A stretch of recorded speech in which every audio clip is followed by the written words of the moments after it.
Hey everyone, it's Kara, your favorite cheesy dietitian, and of course I'm here to start off the new year strong by talking about meal planning and meal prep and also what we're eating this week. So as usual, my few little tips to start off. I'm going to talk about something that I was doing the other day that I do every 8 to 10 weeks or so, and it's called component prepping. I've talked about this before. Remember, it's where we actually prep ahead some of the components for our upcoming meal cycle, which for us is 8 to 10 weeks.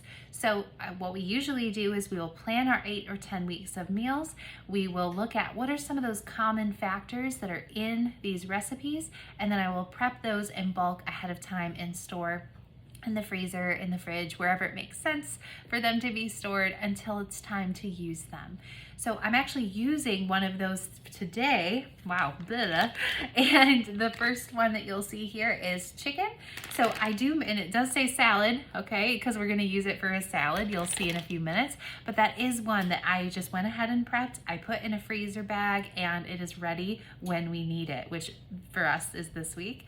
So you'll see that in action here in a few minutes. But if you are interested in learning more about component prepping, which is something that a lot of my clients say is kind of their surprising thing that they learn in the program, that is just something that they thought, I don't know if that's really right for me because it sounds like bulk cooking and I tried that before and it didn't work. And then they try my method of component cooking and they're like, oh, wait, this actually works. This is amazing. So it's kind of the surprise factor in the Meal Planning Pros program, but it's something that's really been helpful for a lot of my clients. And even if you don't want an 8-week or a 10-week meal cycle or however long, if you just want to do it week by week or every other week or heck 3 days, whatever, planning is planning and it does help you save money and time. But Meal Planning Pros is one of my top programs. It's something I'm really excited to tell you about for those of you who are interested in learning about meal planning or meal prep this year. I am here to help you. So if you are interested, just hit me with PRO, P-R-O, in the comments or in a DM, and I can tell you all about my program, and I may even give you a little deal if you reference this New Year's video. All right, so I'm gonna go ahead and tell you what we're eating this week and anything about this whole setup here that you could use component meal prepping for. All right, so first is breakfast. So we have eggs. I made enough eggs to last us for all 3 of us because little man's eating eggs now. I made enough to last us all week. And I know usually I make my husband's breakfast sandwiches, but interestingly, while I was cooking today, I just kind of zoned out, I guess, and I forgot to make the toast. So no biggie, he actually isn't working tomorrow. So I'm just gonna make the sandwiches for the rest of the week while I'm cooking our breakfast tomorrow. But the eggs are done, so super quick and easy.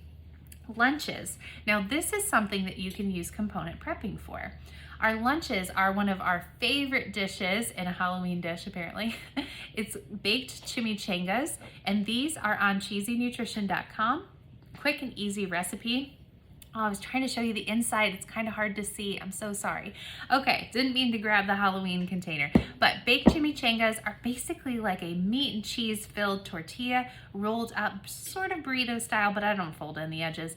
And then we cover it with a creamy sauce after they've baked in the oven and gotten nice and crisp on top. So something that you can use component prep for, which is something that I do, is I make that taco meat ahead of time. I store it in a bag, just like I showed you with my chicken. I store it in a bag in my freezer in basically a meal or a recipe sized amount, and then I just freeze it until I need it. So I actually did that today. The meat in there has been frozen, it's then defrosted, and so it's so easy. I don't have to cook any meat today, basically. Well, you'll see I did cook one thing, but anyways, that's basically how component prepping works. I did not make the whole recipe up front. That would sort of be like bulk cooking. I did not do that. What I did was I just had the meat component done because I knew that I was going to use a lot of taco meat this cycle, so I made it all up front, portioned it out, and it's ready to go. All right, so that is lunch. Now I have 3 dinners. One of them is in progress. So our burgers are technically in progress because right now, I don't know if you could hear the clicking, I actually have the dough for homemade hamburger buns in the oven proving right now. Okay, so here's the burgers.